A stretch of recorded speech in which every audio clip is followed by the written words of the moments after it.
नमस्कार दोस्तों, स्वागत है आपका हमारे YouTube चैनल पर। फ्रेंड्स, हम एंशिएंट हिस्ट्री कवर कर रहे हैं और प्रीवियस वीडियो में हमने चंद्रगुप्त मौर्य के बारे में डिस्कस किया था। आज हम बिंदुसार के बारे में डिस्कस करने वाले हैं, तो आइए स्टार्ट करते हैं।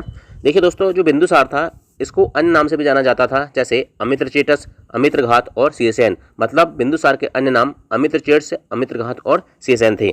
दोस्तों, आपने सुना होगा कि चंद्रगुप्त मौर्य ने जो शादी किया था वो हेलेना से किया था, और हेलेना कौन थी? सेल्यूकस निकेटर की पुत्री थी, जो कि हमने प्रीवियस वीडियो में बहुत अच्छे से डिस्कस किया था। ठीक है, परंतु दोस्तों इसकी एक और अन्य पत्नी रहती है जिसका नाम रहता है दुर्धरा।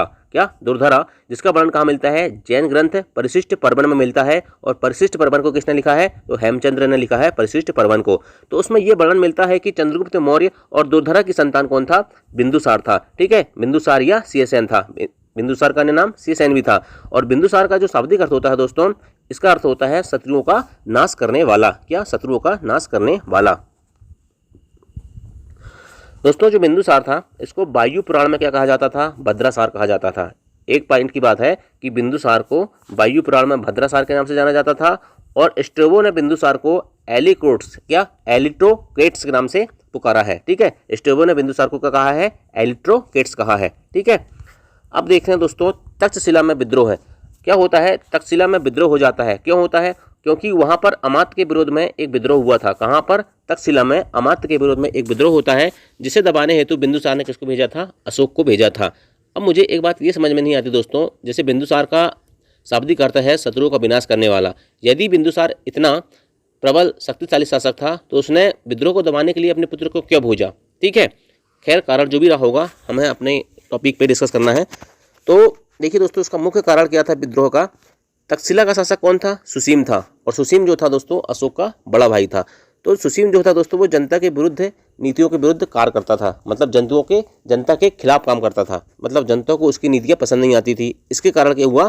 तक्षशिला में विद्रोह हो जाता है। और अशोक क्या होता है दोस्तों? मालवा और उज्जैन का शासक रहता है। तो अशोक वहां जाता है और विद्रोह को दबा देता है। और कौन पहुंचाता है? तो बिंदुसार पहुंचाता है। ठीक है, इसके बाद दोस्तों जो बिंदुसार है, ठीक है, बिंदुसार क्या होता है दोस्तों? सीरिया नरेश एंटियोकस प्रथम, क्या? सीरिया नरेश जो है दोस्तों एंटियोकस प्रथम रहता है, उसको एक पत्र लिखता है कि आप हमें मीठी मदिरा, सूखे अंजीर और एक दार्शनिक पहुंचाओ। क्या क्या पहुंचाओ? मीठी मदिरा पहुंचाओ, सूखे अंजीर पहुंचाओ और दार्शनिक पहुंचाओ। कहने का मतलब दोस्तों, बिंदुसार बहुत ही अय्याश शासक था। मतलब मीठी मदिरा पी रहा है, मतलब एक अय्याशी ही कहेंगे ना हम इसे। ठीक है, सूखे अंजीर और दार्शनिक ये मांगता है किससे? सीरिया नरेश एंटियोकस प्रथम से। तो सीरिया नरेश एंटियोकस प्रथम क्या करता है? मीठी मदिरा और सूखे अंजीर तो पहुंचा देता है, लेकिन दार्शनिक नहीं पहुंचाता। क्यों नहीं पहुंचाता? उसका कहना ये रहता है कि दार्शनिक को आप खरीद नहीं सकते। ठीक है, तो क्या कहता है कि आप खरीद नहीं सकते तो आप उसको हमारी सेवा में पहुंचा दीजिए। तो क्या करता है सीरिया नरेश एंटियोकस प्रथम? डाइमेकस नाम का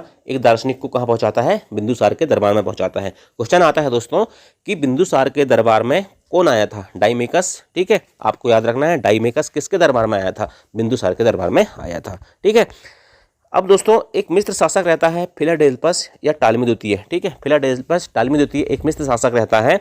इसने क्या हुआ? इसको पता चला कि बिंदुसार ने एक दार्शनिक की क्या की है? रिक्वायरमेंट या मांग की है। ठीक है, तो ये भी डायोनिसियस नाम का एक जो दार्शनिक रहता है वो कहाँ पहुंचाता है? बिंदुसार के दरबार पहुंचाता है। तो याद रखना डाइमेकस और डायोनिसियस ये बिंदुसार के दरबार में आए थे। ठीक है, और एक को किसने पहुंचाया था? सीरिया के नरेश एंटियोकस प्रथम ने, और दूसरे को फिलाडेल्फस टालमी द्वितीय ने पहुंचाया था।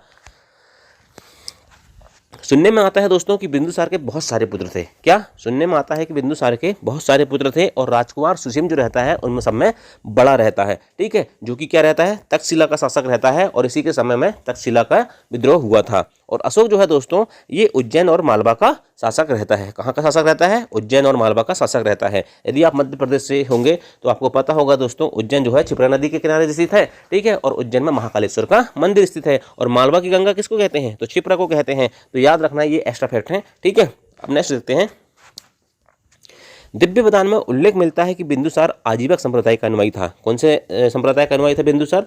आजीवक संप्रदाय का अनुयायी था बिंदुसार। ठीक है, जबकि इसे चंद्रगुप्त मौर्य कौन से धर्म का अनुयायी था? जैन धर्म का अनुयायी था। ठीक है, आजीवक संप्रदाय की शुरुआत मक्खीलाल गोसाल ने की थी। बहुत इंपॉर्टेंट पॉइंट है दोस्तों, आजीवक संप्रदाय की शुरुआत किसने की थी? मक्खीलाल गोसाल ने की थी।